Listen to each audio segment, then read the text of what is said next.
Кубака. Запись паспорта.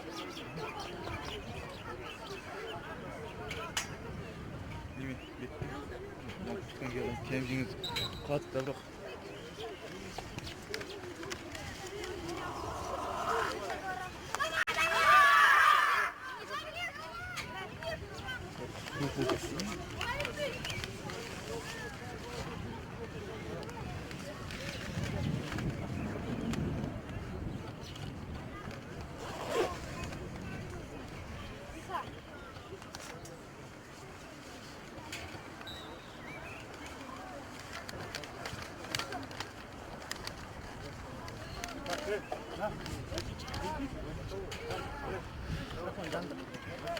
Ильяназ.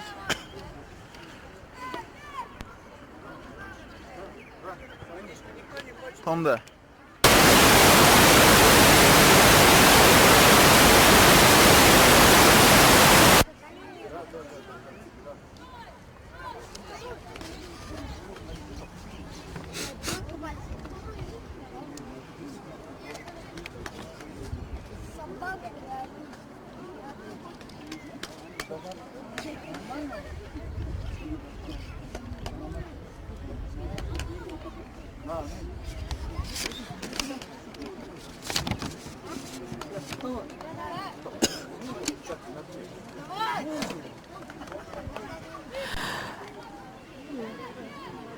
Дагы бир ирет саламатсыздарбы урматтуу футбол сүйүүчүлөрү, керекчиликтеги кыргыз футболунан үмүткөр биздин сүйүктүү көрүүчүлөрүбүз.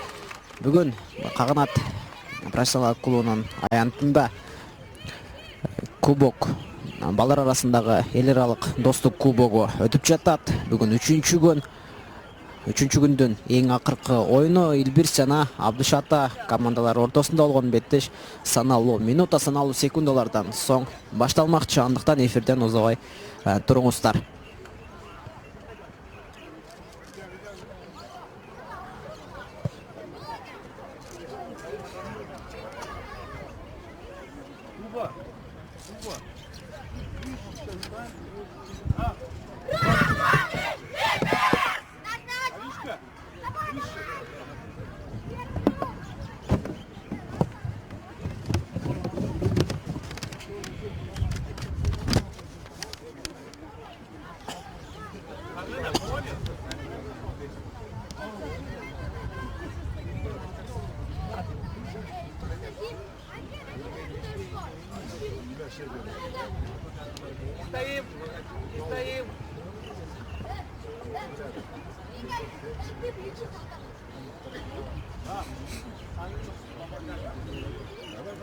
Анда эмесе калыстар оюнга даяр болсо өзүнүн ишкыргын жаңыртат. Андан соң топ оюнга кошулуп, бүгүнкү эң кызыктуу беттеш башталат. Асылбек Момунов атындагы Каганат профессионалдык клубунун аянтында Бишкек шаарынын атын коргон жана Кант шаарынын атын коргон командалар Илбирс жана Абдышата командалары. Илбирс командасы Бишкек шаарынан чыкса, ал эми Абдышата командасы Кант шаарынын атын коргоп мына бүгүнкү кубокко келишкен. Буга чейинки оюндарды мыкты деңгээлде өткөрө алышкан командалар. Чындыгында эки команда тең. Албетте тажрыйбалуу жаш болушуна карабастан 2 же 3 жыл тажрыйбасы бар жаш футболчулар, андыктан мыкты оюнга күбө болуудабыз деген үмүттөмүн бүгүн. Командалар курамын акырындап тааныштырып кетсем, Илбирс командасынын курамы биринчи катар санында дарбазачы Артем Кашуба, 8-чи Нуртай Айтбаев, 33-чү Темирлан Акимбеков, Бектур Асанбеков, 2-чи катар санында Байел Жанышбеков, 6-чы 10-чу Мамыров Элдияр, 12-чи Шамилов Марель, 87-чи Саттиев Каныбек. Ал эми запастагы оюнчулары Илбирс командасынан Султанов Назар 3-чү катар санында, 15-чи Таштемиров Баяман, 35-чи Хе Дилан, 9-чу Чубанов Рамзан. Ал эми Абдышата командасынын курамы, Абдышата командасы ачык жашыл кийимде оюн алып барышууда. 67-чи дарбазачы Фрайс Армин, 40-чы Куба Байбосов, 93-чү Самашев, 88-чи Өмүрзаков, 98-чи Субботин, 96-чы Айфу Рамиль, 77-чи Алимжанов Али, 99-чу Сагынов Бая, 91-чи запастагы оюнчулар Жолчиев Байел, 71-чи Камилов Байел, 73-чү Вавилов Влад, 69-чу Воронин Марк.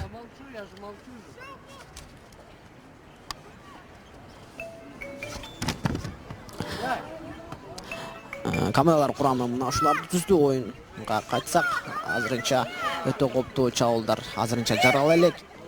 Албетте алдыда өтө мыкты чабуулдарга күбө болобуз, өтө мыкты голдорго күбө болобуз деген үмүттөмүн.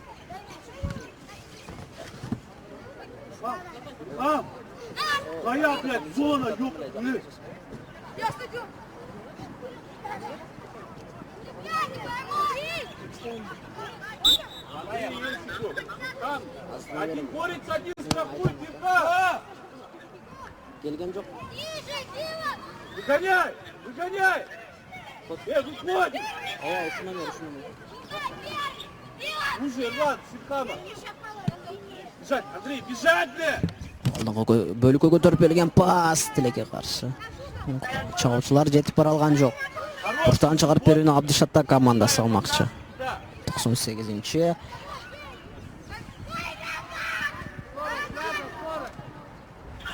98-чи катар сандагы Субботин азыр бурчтан чыгарып берүүнү 2-чи кабатка көтөрүп көрүүгө аракет кылат.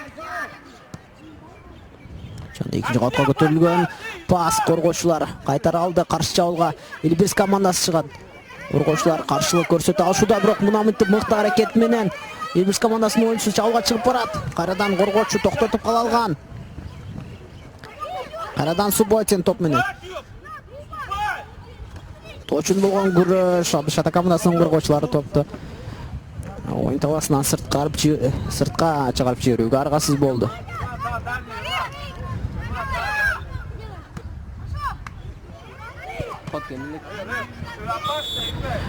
Oyun eresi bozuldu.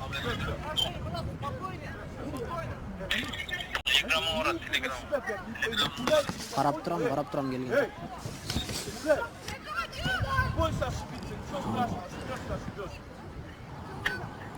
Oyun eresi bozuldu. Abdышата командасы айып тоон алдыга кошуп көрөт. Экинчи кабатка көтөрүп келген пас. Эч кимге тийбестен коргоочулардын бутуна келип түшкөн эле.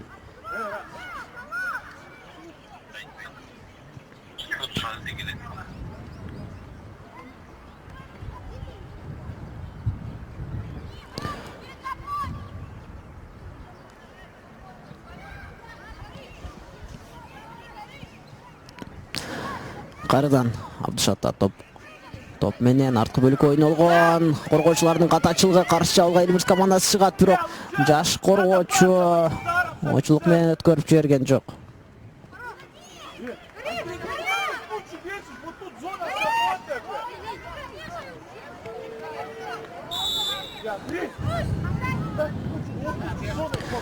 Oyun rejisi buzuldu. Пасом, ударом, получай, видишь, там близко идет, Россия. Иди, говорю, работай головой. Стандарттык абалдан экинчи кабатка көтөрүп берилген пас. 87-чи катар санындагы оюнчу Эльбирс командасынын оюнчусу Сатиев Каныбек экинчи кабатка көтөрүп берген эле, бирок өнөктөштөр өз жайында болбогон үчүн топ капталсыздыгынан сыртка чыгып кеткен. Абдышата каршы чабуулга чыга алган жок. Дагы бир ирет качып көрүүгө аракет кылат. Алдыңкы бөлкө берилген пас, оюнда офсайд абалы. Давай, иди, не бойся на себя, иди больше, не бойся. Ошибешься. Сол канат. Кайра арткы бөлүк Эльбирс командасында. Чабуучунун мыкты кулатымдан алдыңкы бөлкө пас берген. Чуть-чуть помягче. Бирок Интелге каршы чабуучу өз убагында топко жетип бара алган жок. Дарбазадан баштап жүрүү Абдышата командасында. Дарбазачынын алдыңкы бөлкө көтөрүп берген пасы. Точун болгон күрөш, сол канатка берилген пас. Телекке каршы бул жолкусу да анык эмес.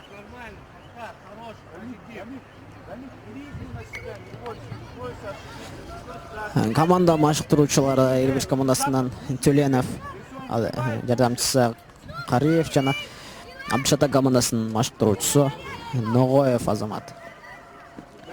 Бүгүнкү кубок оюндарына өздөрүнүн жаш футболчуларын даярдап келишкен. Чындыгында буга чейинки даярдыктары өтө мыкты болгондугу көрүнүп эле турат бүгүнкү оюндан. Сол канаттан кайрадан Эльбирс, бирок оюнда офсайд абалы.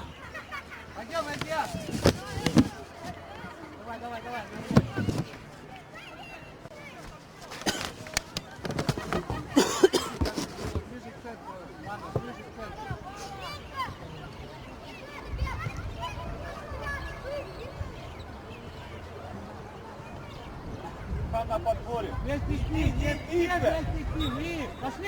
Пошли. Экинчи кабатка көтөрүп берилген пас. Жана дарбазага сүзгөн сокку. Бирок оюнда офсайд абалы болчу. Эгерде коргоочулар өткөрүп жиберишпегенде офсайд абалы жаралмак эмес. Алдыңкы бөлкө берилген пас Чубановго тамай жеткен жок. Чубанов Рамзан Эльбирс командасынын оюнчусу, буга чейинки бетештерде өзүнүн мыкты деңгээлде көрсөтө алган. Өзүнүн кадимки профессионал футболчулардай алып жүрүүсү менен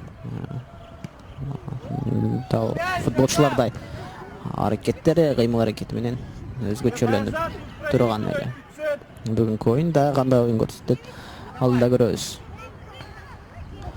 Абдышата топ менен дарбазачы Фрайс Армин алдыга чыгарган. Кайрадан Артем Кашуба.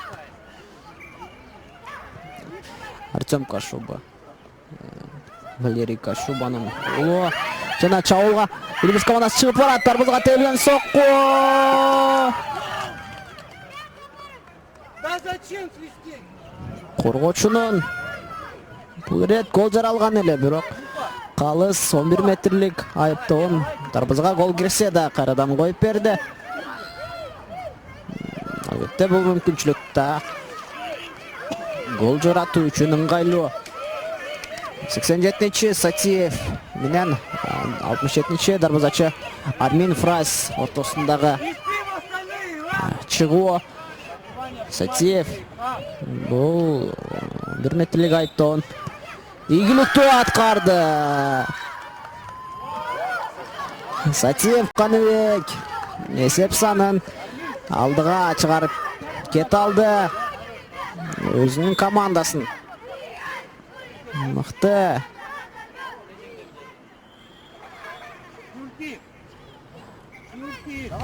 Лукашенко чабуулдарда мыкты аткарылган Эльбирс командасы. Абшатада эми чабуулга чыгып гол жаратып айласын кылыш керек. Oyunчунун колуна тийген калыс байкаган жок. Сол канаттан чабуулга Абшата командасы чыкпак эгерде Субботин топко жетип бара алганда. Давай, больше игры на себя, Рамиль, больше. Эльбирс топ менен жалга чыгып барат, оюн эреси бузулду. Эльбирс командасына карата, командасынын оюнчусуна карата 8-катар сандагы оюнчу Айтбаев Нуртай кулап түшүп, өзүнүн командасы үчүн айыптоон алып келген. Алдыңкы бөлүккө көтөрүп берилген пас. 99-нчу Сагынов топко жетип барган, арткы бөлүккө ойнойт. Кайрадан Дарбызачы менен Дарбызачынын алдыңкы бөлүккө берген пасы коргоочудан өткөн жок.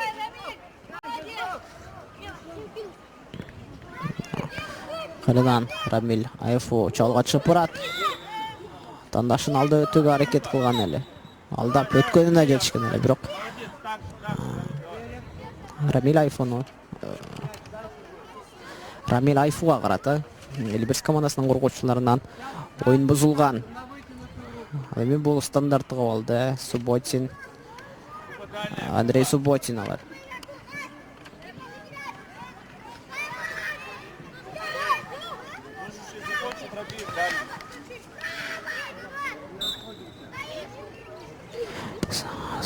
Субботинин дарбазага жолдонгон соккусу өтө кооптуу. Андрей Субботин. Артем Кашубанын дарбазасы. Артем Кашубаны дарбазасына гол жаратып, жазылап койгусу келген эле. Бирок бир аз аныктык жетишкен жок. Каршы жабылда Эльбирс командасы топко жетип барган жок. Бирок ошентсе да капталсыздан кошуп берүүнү алат.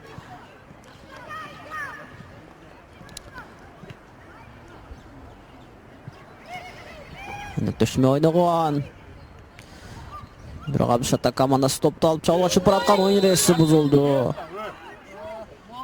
77-катар санындагы Абшатанын оюнчусу Алимжанов Алиге карата оюн эреси бузулду.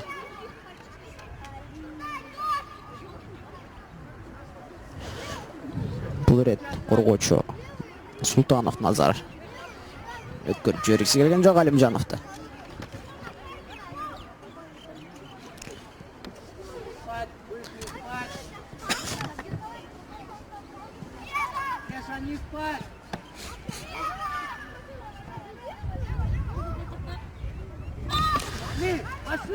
Алимжанов айыптоон алат. Алыстан кубаттуу соккусу Чубановго тээп, капталсыздыгынан топ оюн таласын таштап чыгып кетти. Кайрадан Абшата чабуулда топту жоготкон. Эльбирс командасынын коргоочусу капталсыздыгынан дагы бир ирет кошуп келет Абшата командасы. Экинчи кабатка көтөрүп берген пас Артем Кашубанын колуна келген жок. Ал топко Абшатанын оюнчусу Андрей Субботин жетип барган, бирок топту сактап кала алган жок эле.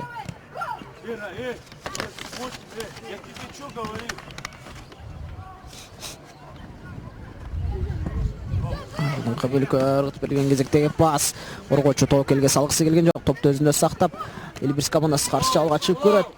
Оюн эреси бузулган жок.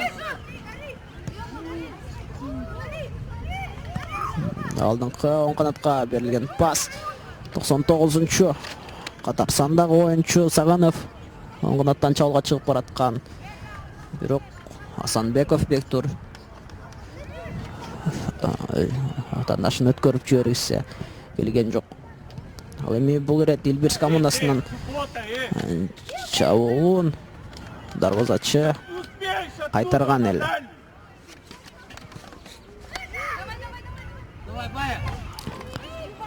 Кайрадан каршы чабуулда Эльбирс дарбазачы чабуулчуга ыңгайсыздык жаратты топту өзүнө токтото албашы үчүн.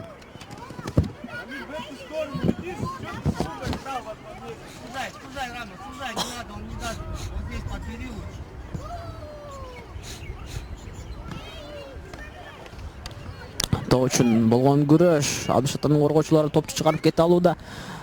Жана чабуулга чыгып барат. Оң канаттан 82-чи катар сандагы оюнчу. Ортоңку бөлүккө пас берген эле. Кайрадан сол канаттан. Абишатта чабуулга чыгат, экинчи катка көтөрүп берген пас. Сатиев кайра кайтара алган. 40-чы Байбосов. Төшүмө ойногон эле дарбазага жылдоңго сокко Артем Кашубанын таамай колуна туш келип отурат.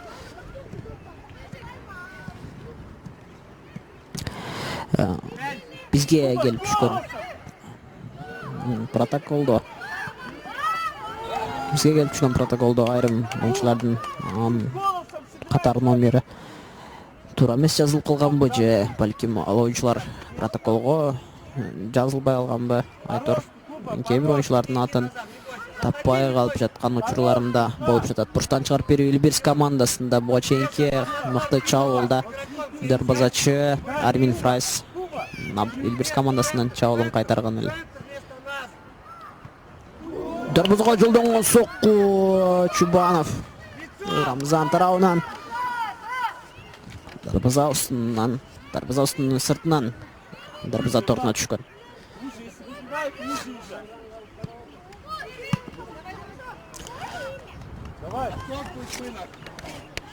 Армин Фрайс кайрадан алдыңкы бөлүккө өнөктөштүрүп пас жеткирип берүүнү көздөйт. Сатиевден алдыңкы бөлүккө Рамзан Чубановго берген пасы.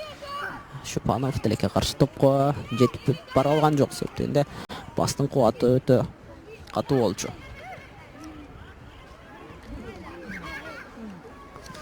Кайрадан чабуулда Сагынов атанаштардын алды өткөн.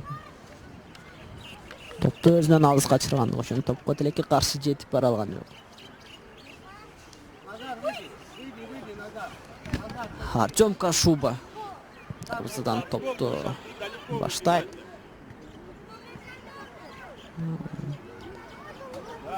Коргоочу Артем Кашуба эмес, коргоочу топту алган, алдыңкы бөлүккө берилген пас. Байбосов топту токтото алган жок. Чубанов тарабынан дарбазага жолдонгон сокку. Байбосовго тийип бурчтан чыгарып берүүнү Илбирс командасы алмакчы. Оюнчулардын алмашуусу 77-чи катар сандагы оюнчунун ордуна 91-чи Чолчиев Паэль чыгат. Оң канаттан чабуулга кайрадан Абдышата командасы чыгат. 96-чы Рамилаев оң канаттан чыгып бараткан жана өнөктөштүн ортоңку бөлүккө берилген. Дарбазага жолдонгон сокку.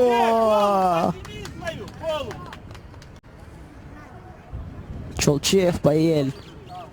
Өнөктөштүнө Субботин, Андрей Субботинге калтырса деле болмок, бирок шашып кетти көрүнөт. Дарбазага жакынкы буруштан сокку жолдоону туура көргөн. Анысы албетте дарбазага таамай барган жок. Кайрадан топко Абдышата командасы элик кылачан алдыңкы бөлүккө берилген пас. Андрей Субботин топко жетип баргы чейин 35-чи катар сандагы оюнчу Хедзилан топту жөн гана капталсынан сырткарга терип жибергени жетишти.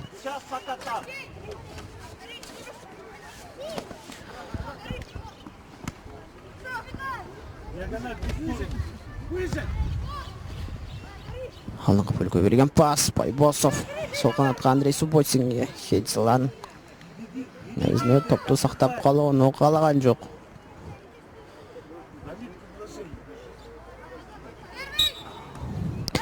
Капталсынан топту оюнга коштуу учурунда оюн эрежеси сакталбаган. Хедзилан алдыңкы бөлүккө ыргытып берет. 8-чи Айтбай Нуртай алдыңкы бөлүккө киргиси келген, бирок коргоочулар ал топту кайтарган эле.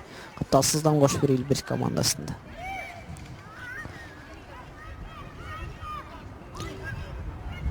Оюн эрежеси бузулду. Коргоочу атаандашынын ичине тепкен.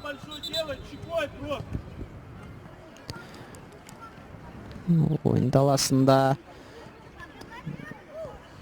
оюнчунун жатканын көрүүдө. Бетте ойунду туруу уланталат деген ойдобуз.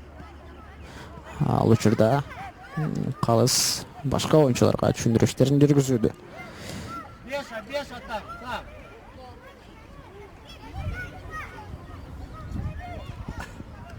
Андрей, это твой, дальняя, Куба. Назад, вот ближняя, 16-й, Рамиль. Я буду держать игрока.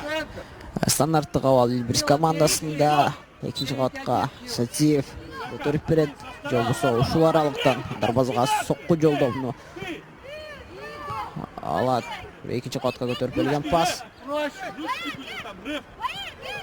Кайра алдыңкы бөлүк Байбосов.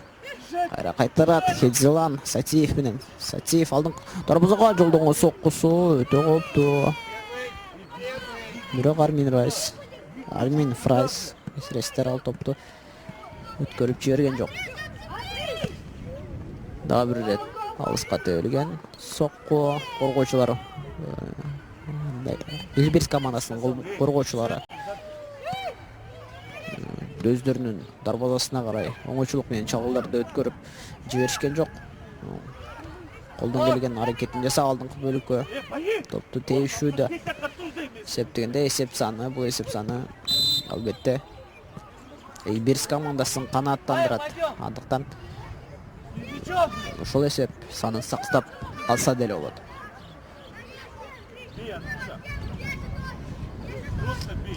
Там добивание.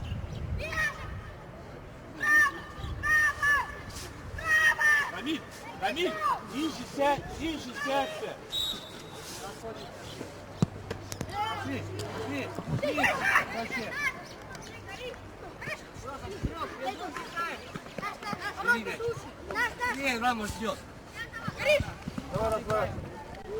Чубанов Рамзан чалга чыгып барат.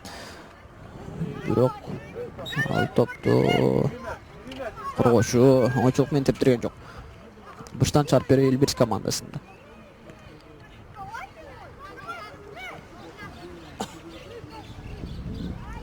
Хедзлан быштан көтөрүп берет өнөктөштөрүнө. Экинчи кабатка көтөрүлгөн пас коргоочу кайрадан кайтарып отурат.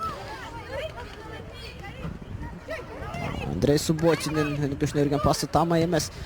Кайрадан сол канаттан чалга чыгып барат. Абдышата командасы Артем Кашуба дарбазасынан өз убагында чыккан. Андрей Субботинин кайрадан топ жоготу. Жолчи Жаныбеков эмес, Айтбаев Нуртай. Канаттан чалга өнөктөшүн Чубанов Рамзанды чыгаргысы келген эле.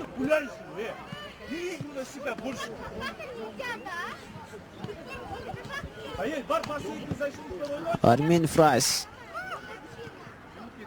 алдыңкы бөлүккө киргизип берген. Канаттан Абдышата командасы чалга чыгып берет, бирок топко алгач Асанбеков Бектур жетип барган. Демек, капталсыздыгынан топту Элбирис командасы кошот экинчи рет.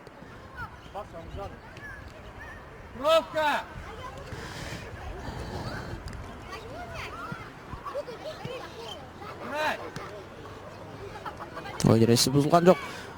Чалга Элбирис командасы чыгып барат. Коргоочу чалгычыга топту токтотуп калуусуна каршылык көрсөтө алды. Армин Фрайс кара дарбазасынан баштайт демек.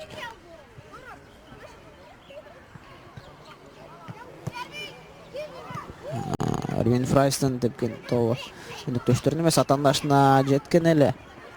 Ошентсе да топ азыр Абдышата командасында. Андрей Субботинге Сатиевтен мыкты подкат жана Чубанов чалга чыгып барат. Дарбазага жолдонгон сокку Армин Фрайс дарбазасынан алышып кеткени үчүн Чубанов ал мүмкүнчүлүктү пайдаланып командасы үчүн да бир голду алып келип эсеп санын, эсеп айырмачылыгын алдыга чыгара алды. Эсеп санын өзгөртө алды. Oyundun birinci bölümüne kalsın ışkır жаңырды албетте. Элбирис командасы 2-0 эсеп айырмачылыгы менен биринчи бөлүктө алды да.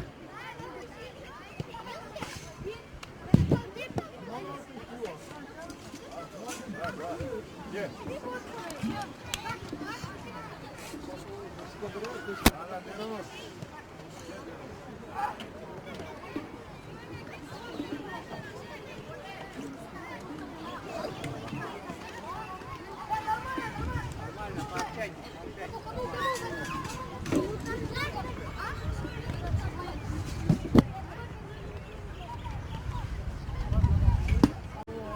이거 가가지고 줄게.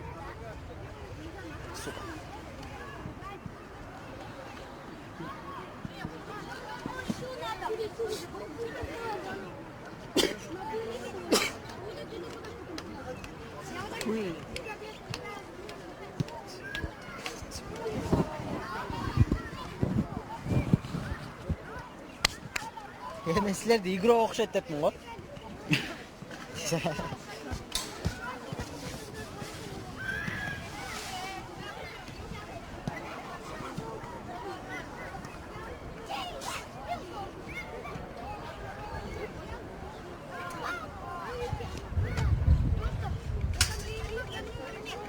Geçet bol.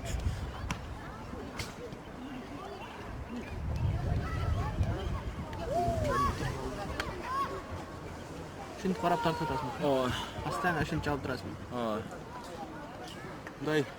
3 сантиметр алыстықтан көріп жүрмісіз? Шықша, алысырақ. Дай еще, алысырақ. Көрініп тұр? Жақсы эле. Ошынча көрінсе эле болса эле дейм, аягачы. Күндө кайда ишине алат, кайда мындай болот. Алаш экен да дешет.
Өзі басы түрген спиден өтесің. Түгел.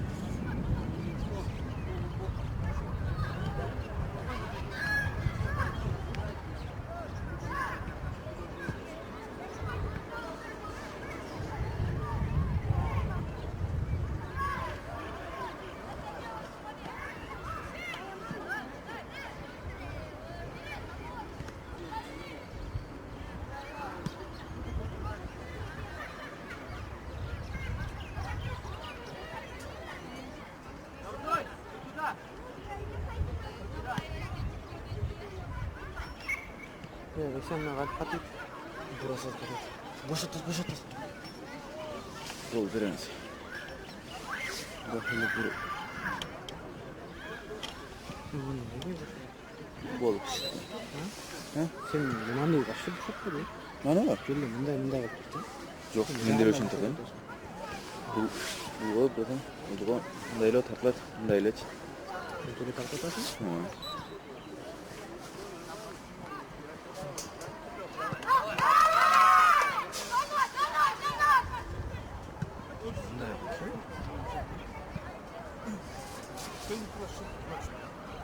Нервный шурбан қойыпты.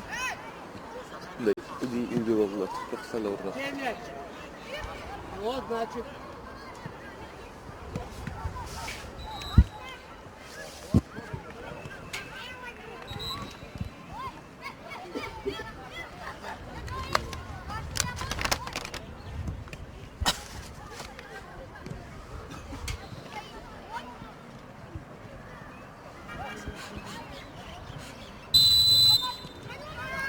Калыстын экинчи бөлүккө болгон ышкырыгы жаңырды жана экинчи бөлүк башталды.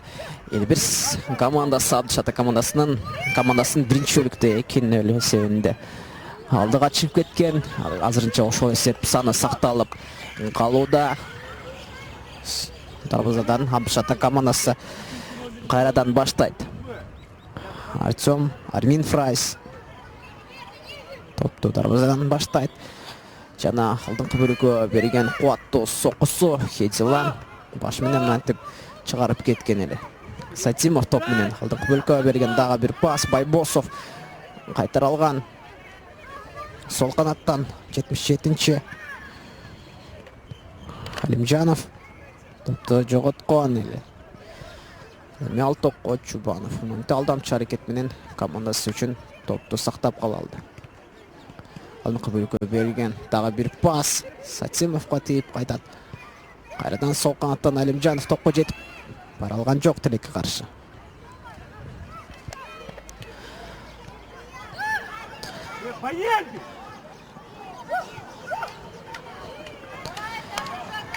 Абдыш Атанын алдыңкы бөлүккө берген пасы. Өнөктөштөрү Жолчиев топко жетип барган, бирок Хедиланга карата ойын эрежесин бузган эле 3-чү катар сандагы оюнчу Султанов Назар бул айыптоон алдыңкы бөлүккө киргизип берет. Алдыңкы бөлүккө киргизип берген пас Чубановдун тамай бутуна түшөт.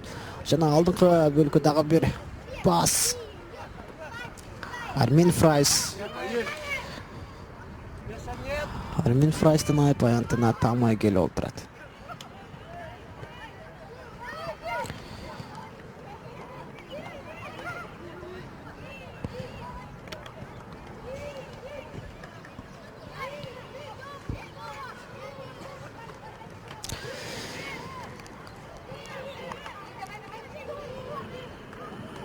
Элбирс командасы чабуулда коргоочулар топту кайтарган. Болупту Айтбаев Нуртайга келип түшкөн эле дарбаза менен, бирок тилекке каршы дарбазага соккусун жолдой алган жок. Армин Фрайстан кайра алдыңкы бөлүккө жолгонгон кезектеги кубаттуу сокку. Хидилан да алда өтүп барууда. Сатиев алдыңкы бөлүккө Чубановго пас калтырып берген. Бирок ал Армин Фрайстын айпатына киргендиги үчүн Армин Фрайс ал топту өз аянтынан өткөрүп жиберген жок. Кайрадан Алимжанов чабуулда сол бут менен дарбазага жолдонгон. Артем Кашуба ал топту кармап Хидиланга сол канатка пас жеткирип берет. Хидилан атандашын алда өтүүгө аракет кылган. Арткы бөлүккө алып намты алдамчы аракет менен ортоңку бөлүккө Айтбаевга пас берген эле. Артем Кашуба кайрадан топ менен.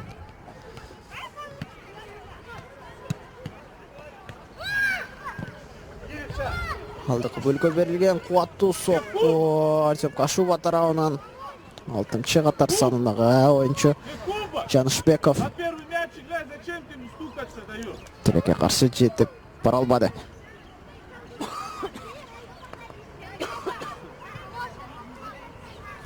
Нуртан чыгарып берүү Элбирс командасында Хидилан экинчи кабатка топту көтөрүүгө аракет кылат.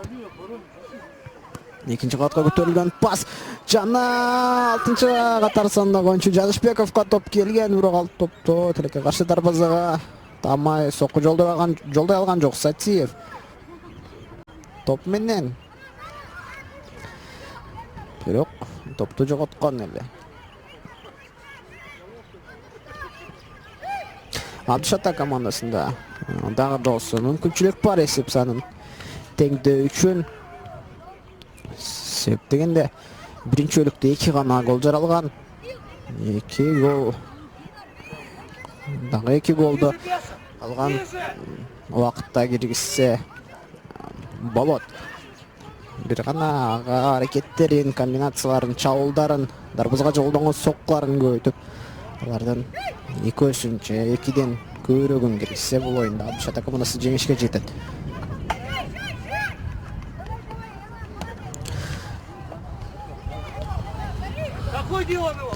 Жолчиев оң канаттан чабууга чыгат, оюн эрежеси бузулду.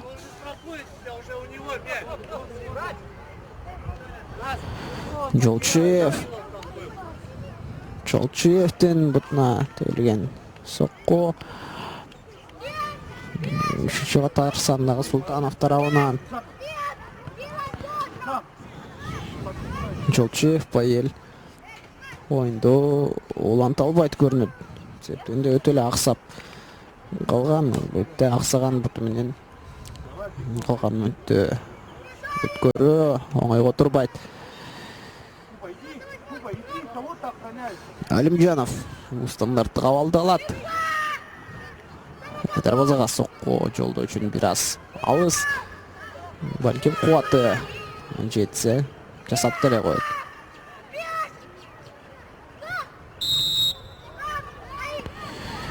Алимжановтың дарбазаға тепкен соққысы. Бирок дарбазадан алыс кетті. Артем Кашуба оң қанатқа ойнаған. Оң қанаттан қайрадан чағылға шығып көреді. Ильбирс командасы.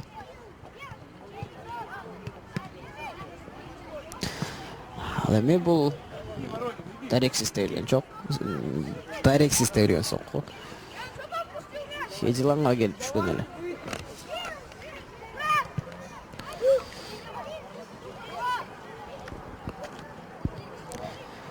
Открывайся, Андрей!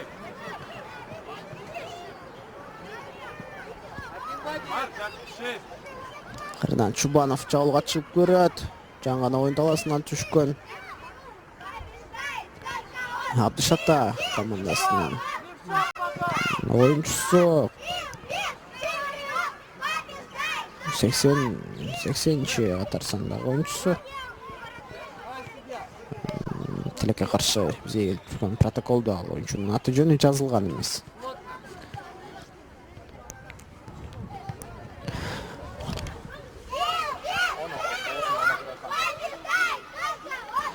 Ойын таласында Ильбирс командасының өнөктөштөрү дарбазачынын бутун байлап бергенин көрүүдө. Албетте бул өнөктөштөр ортосунда болгон мыкты ынтымак, мыкты достук десем болот. Септегенде дарбазачы өзүнүн боосун байлашы колгоо менен ыңгайсыз, андыктан 3-чү катар сандагы Султанов Назар Артем Кашубанын боосун байлап бергенди байлап бергендиги үчүн баалап кетсек болот.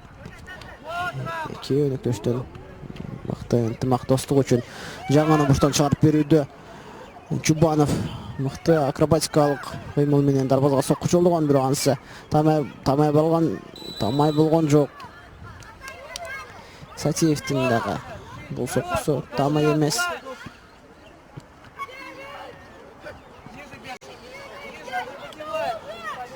Играй, он поедет, стоит.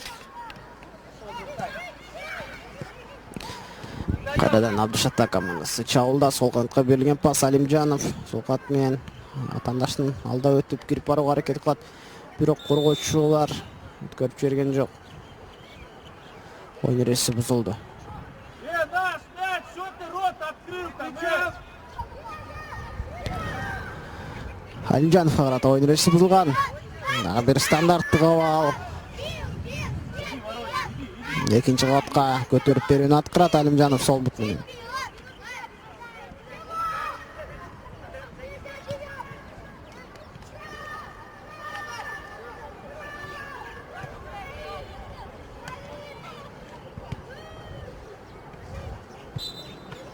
Алимжановдун экинчи кабат эмес, алдыңкы бөлүккө жоңгона өнөктөшүнө берген пасы таман жеткен жок. 80-чи катар сандагы оюнчу дарбазачы ойногон, дарбазачы катачылыгы, бирок ошентсе да өнөктөштөр абалдан чыгарып кете алган. Тереңе көтөрүп берген пас. Байбосов качат, Сатиев тарабынан дарбазага жолдонгон сокку. Хедиландан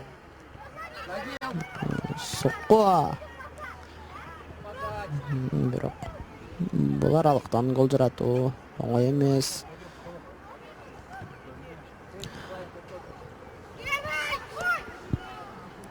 Кыбыркы берилген пас. Алимжанов топко жетип бара алат. Алдыңкы бөлүккө өнөктөшүнө пас калтырып берген. Жана 69-чу катар сандагы оюнчу Воронин Марк тилекке каршы топту сактап калган жок. Коргоочулар топту оюн таласынан сырткарга тээп жиберген.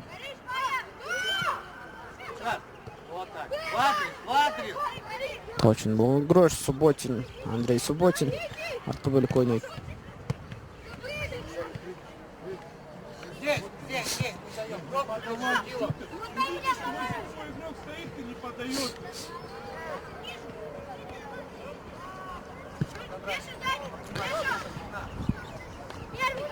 Oyundun ikinci bölügü birinci bölükкө салыштырмалуу жай болуп баратканын байкадык. Себеп дегенде биринчи бөлүктө көп гол жаралгандыгы үчүнбү айтор.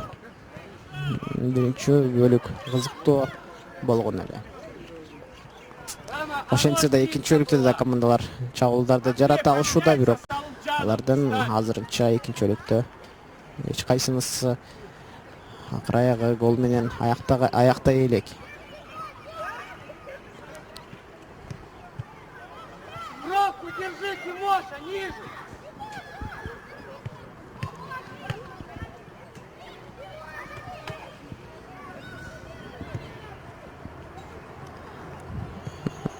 Балдар арасындагы эл аралык достук турнири Асылбек Момунов атындагы футбол академиясында өтүп жатат.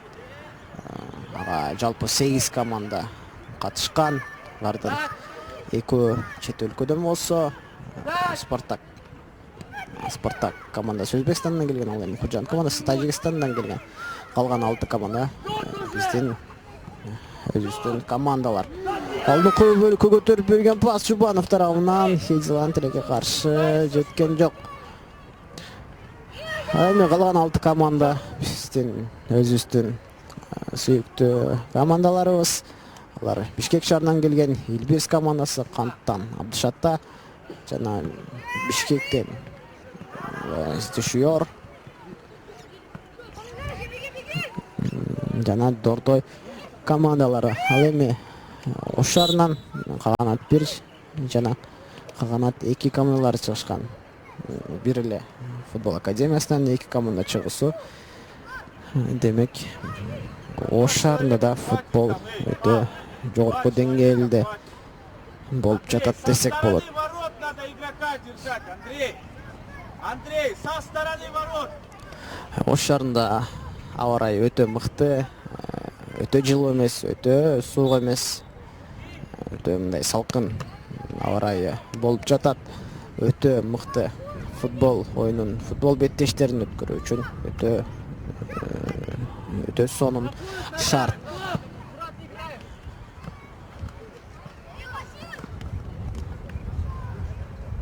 Каршы чабуулда Абдышатта алыстан дарбазага жолдонгон сокку Артем Кашубанын таамай колуна келип түшкөн. Артем Кашубанын алдыңкы бөлүккө кубаттуу соккусу отандашынын дарбазасына чейин жетти. Бирок Армин Райс дагы ал топту оңчулук менен өткөрүп жиберген жок. Армин Райстын соккусу жарым аянтка чейин жеткен. Бирок өнөктөштөр ал аянтта жок болгондугу үчүн топту сактап кала алышкан жок. Илбирс командасы сол канаттан чабуулга чыгып барат. Коргоочулар өткөрүп жиберишкен жок.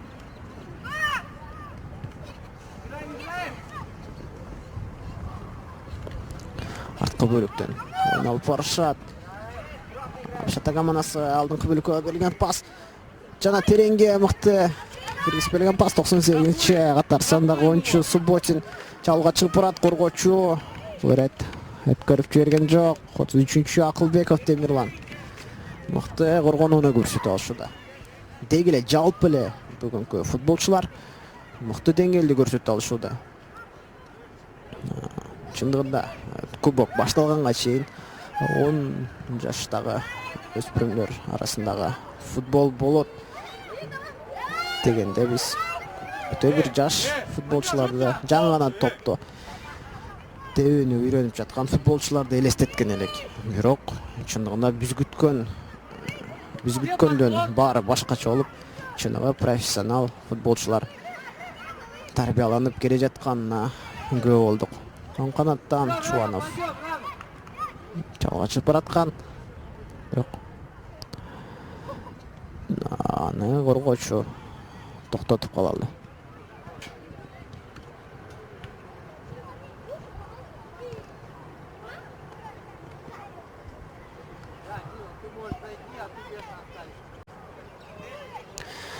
Бурштан көтөрүп берүү. Элбирис командасында экинчи кабатка көтөрүлгөн пас. Коргоочу кайтара алат. Кайрадан Абдушат алдыңкы бөлүккө берген Хиджилам. Сол канаттан Тоочун улан күрөш. Oyun eresi buzuldu. 99-cu qatar sandагы Сагынов берет. Атандашын кулатып, 8-ci qatar sandагы Айтбаев Нуртайга карата oyun erесин бузган.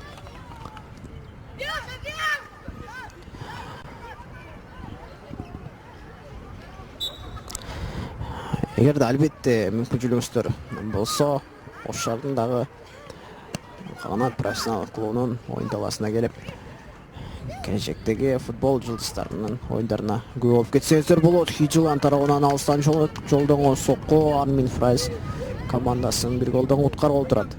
Коргоочулар эч кандай каршылык көрсөткөн жок. Сокко жолдогону.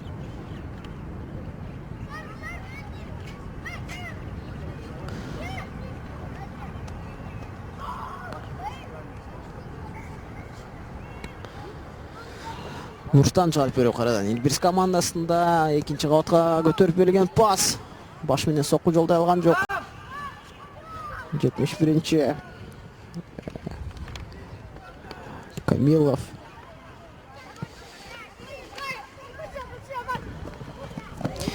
Экинчи бөлүктө командалар курамын эсиңиздерге сала кетсем, Элбирис командасы көк кийимде ойнолуп барышууда.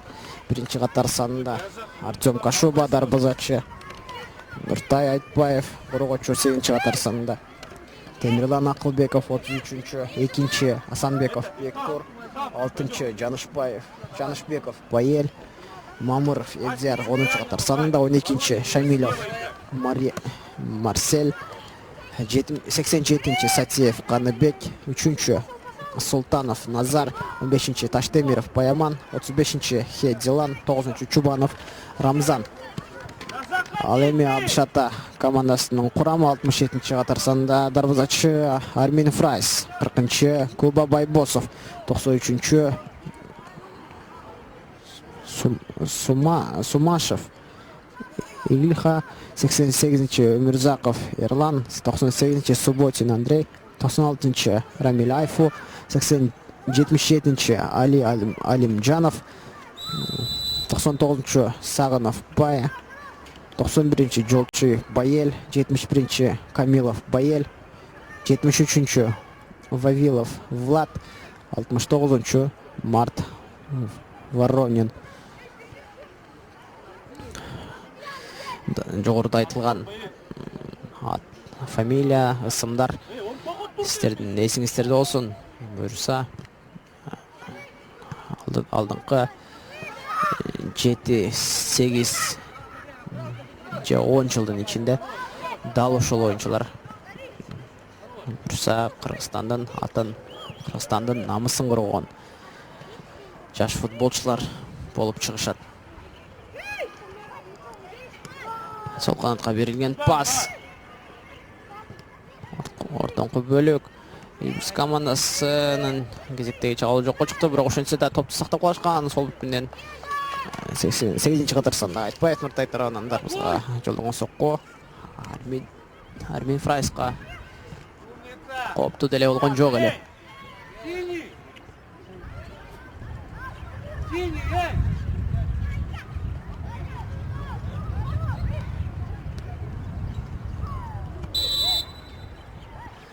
Oyun eresi kayradan buzuldu. Бұл рет Абдушата командасы айыптауын алат.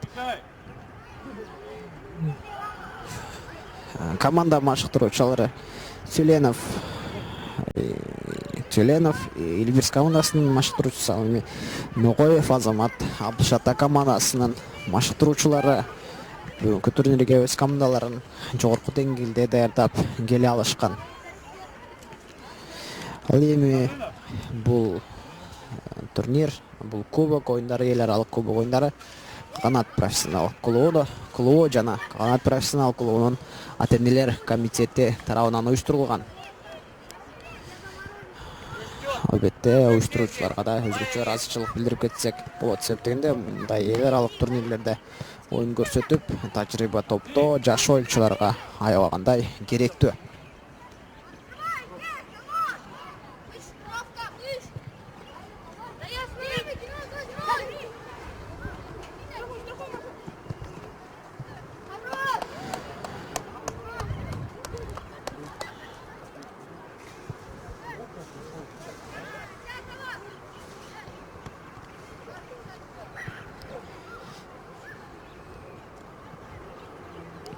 Капталсызынан кошуп берүү Элбирс командасында. Элбирс командасында эле Абдышата командасына өткөн. Кайрадан Элбирс чабуулга чыгып көрөт. Абдышатанын коргоочулары оңойчулук менен өткөрүп жиберишкен жок. Оң канаттан Абдышатанын оюнчусу Рамил Айфо чабуулга чыгып бараткан эле. Бирок аны албетте коргоочулар өткөрүп жиберишкен жок. Кайрадан топ Абдышата командасында.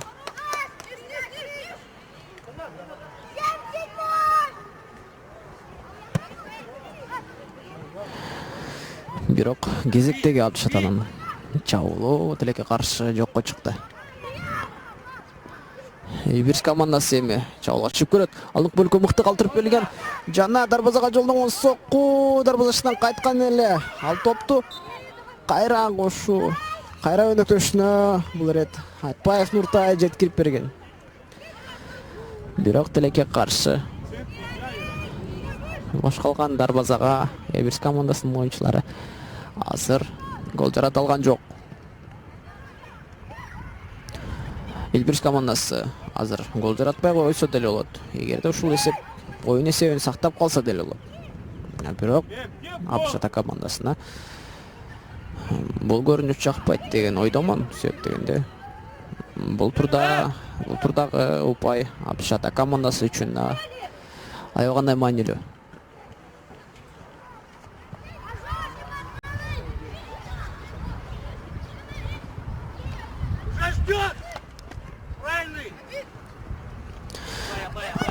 Артем Кашубанын сол канатка берген пасы анык болгон жок, бирок ошентсе коргоочулар жетип келе алышкан. Эми алдыңкы бөлүккө Айтпаев Нуртайга берилген пас тилекке каршы өтө анык эмес болду.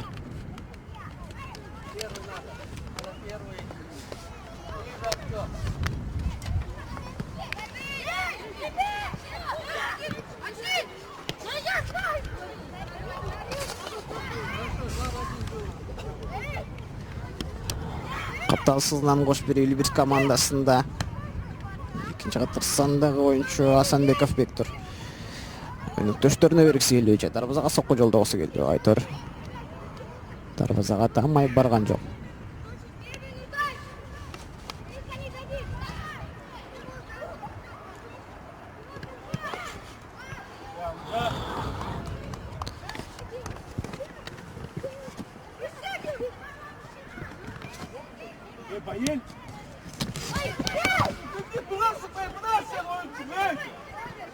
Чисто!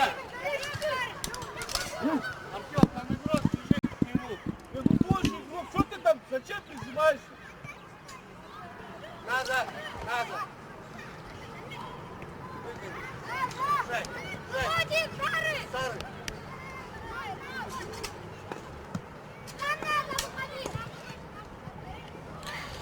Оюн бүтөрүнө саналуу гана минуттар калган. Эгер Абдышата командасы азырынча эсеп санын ача элек,